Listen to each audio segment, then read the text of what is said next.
Most campers waste 20 minutes wrestling a tent that should take 5. The secret isn't a fancy tent. It's doing 4 steps in the right order every single time. Step 1, pick flat, debris-free ground and lay your footprint or ground sheet first. Clear away rocks and sticks by hand. Anything under the floor becomes a pressure point that punctures fabric overnight.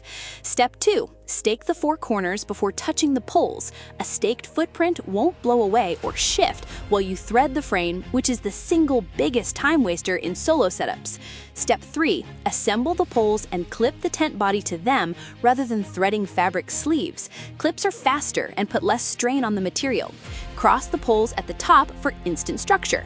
To take down fast, remove the rainfly and stakes first, then collapse poles from the center outward so they fold into their natural bend. Shake out debris before rolling, never stuffing, to keep the fabric compact. Pro tip, never pack a damp tent into its back.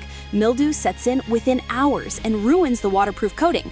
Hang or air it out for 10 minutes first. What's your fastest pitch time? Comment below. Follow Sikho for more. Visit Sikho.ai.